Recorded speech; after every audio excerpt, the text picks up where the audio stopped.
प्रभु के नाम की महिमा हो। सभी भाई बहनों को चैन से की प्रभु आप सभी को बहुत ताज़ा आशीष दे। आज के सुंदर से समय में आप सभी का स्वागत करता हूँ परमेश्वर के पवित्र वचनों में। इन वचनों के द्वारा आप सभी को परमेश्वर आशीष दे और बहुत कुछ इस वचनों के द्वारा आप सभी को सीखने को मिलेगा। हालेलुया। तो आइए हम सब वचन की ओर चलते हैं। वचन है यूहन्ना 19:17 से यदि हम पढ़ते हैं। जब वे यीशु को ले गए और वो अपना क्रूस उठाए हुए उस स्थान तक बाहर गया जो खोपड़ी का स्थान कहलाता है और इब्रानी में गुलगुलता, हालेलुया, इब्रानी में गुलगुलता ठहराता है, वहाँ उन्होंने उसे और उसके साथ और 2 मनुष्यों को क्रूस पर चढ़ाया, एक को इधर और एक को उधर, और बीच में यीशु को। आमीन। परमेश्वर का वचन कहता है जब प्रभु यीशु मसीह को क्रूस पर चढ़ाया गया तो उसके साथ 2 पुरुष और थे जो उनके साथ क्रूस पर चढ़ाए गए, एक यीशु मसीह के दाएं और दूसरा बाएं ओर। हालेलुया। फिर पिलातुस ने एक दोष पत्र लिखकर क्रूस पर लगा दिया और उसमें ये लिखा हुआ था, यहूदियों, यीशु नासरी यहूदियों का राजा। हालेलुया। जो पिलातुस था उस नगर का राजा था और उन्होंने क्रूस पे ये लिखकर एक पत्र लिख दिया कि यीशु नासरी यहूदियों का राजा। ये दोष पत्र बहुत से यहूदियों ने पढ़ा। वो स्थान जहाँ यीशु क्रूस पर चढ़ाया गया था नगर के पास था और पत्र इब्रानी और कलीनी और यूनानी ने लिखा हुआ था।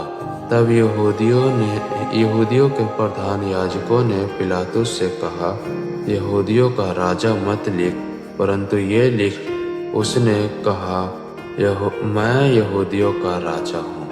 आमीन। जो वहाँ का राजा था उन्होंने ये लिखने को कहा कि ये मत लिख यीशु नासरी यहूदियों का राजा, बल्कि ये लिख, मैं यहूदियों का राजा हूँ।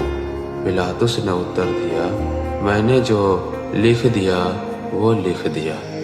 आमीन। जब जैनिक यीशु को क्रूस पर चढ़ा चुके तो उसके कपड़े लेकर 4 भाग किए।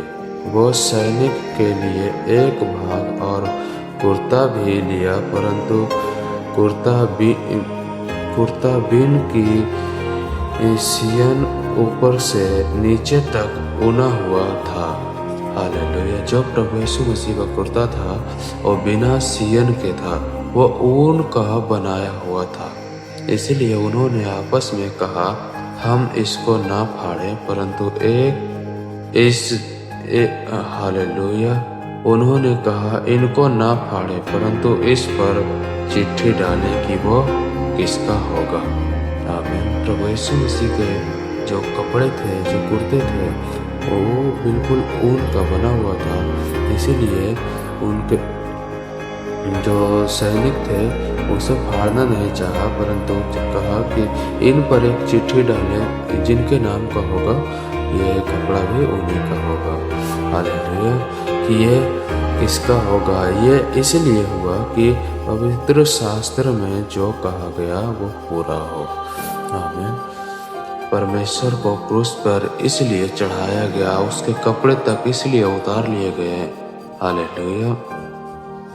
जो परमेश्वर ने कहा और उनके वचनों में लिखा गया जो पूरा हो। उन्होंने मेरे कपड़े आपस में बांट लिए और मेरे वस्त्र पर चिट्ठी डाली। अतः सैनिकों ने ऐसा ही किया। यीशु के क्रूस के पास उसकी माता और उसकी माता की बहन, क्लोपास की पत्नी मरियम और मरियम मगदलीनी खड़ी थी। जब यीशु ने अपनी माता और उस चेले को जिससे वो प्रेम रखता था वो खड़े देखा तो अपनी माता से कहा, हे नारी, देख ये तेरा पुत्र है। आमीन। अपनी माता मरियम से क्या कह रहा कि हे नारी, देख अब से यही तेरा पुत्र है। आमीन। अब इसमें समझने वाली मैं छोटी सी बातें बता दूं कि ये किस चेले को कह रहा है। यीशु ने अपनी माता और उस चेले को जिससे वो प्रेम रखता था, आमीन, यानी कि यीशु नासरी हम सभी से बहुत प्रेम रखता है, और पास खड़े देखा तो अपनी माता से कहा, हे नारी, देख ये तेरा पुत्र है। तब उसने चेले से कहा, ये तेरी माता है, और उसी समय वह चेला उसे अपने घर ले गया। आमीन। प्रभु ने हमारे लिए अपने कपड़े तक उतरवा दिए। आमीन। और कुछ लोगों को जो उनके उतारने वाले थे, उन्हें लगा कि ये हालेलुया कोई चोर है या कमज़ोर व्यक्ति है, इसीलिए इन्होंने कोई कुछ नहीं किया। आमीन। यदि मैं आगे बताऊंगा तो बहुत समय हो जाएगा, इसलिए मैं इन वचनों को, थोड़े वचनों को कल की शाम के लिए रखता हूँ, और मैं इन वचनों को शाम को पढ़ेंगे जिन्हों में लिखा यीशु की मृत्यु। आमीन। अतः बहुत से लोग जो हैं परमेश्वर का प्रेम को समझ ही नहीं पाए, और जो वो पिलातुस था जो लिखा यीशु नासरी यहूदियों का राजा, तुम्हारे लिखने से पहले ही वो राजा था और राजा है और हमेशा ही राजा रहेगा।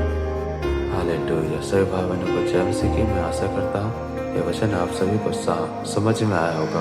इन वचनों के द्वारा आप सभी को प्रभु बहुत आशीष। सभी को जय मसीह की।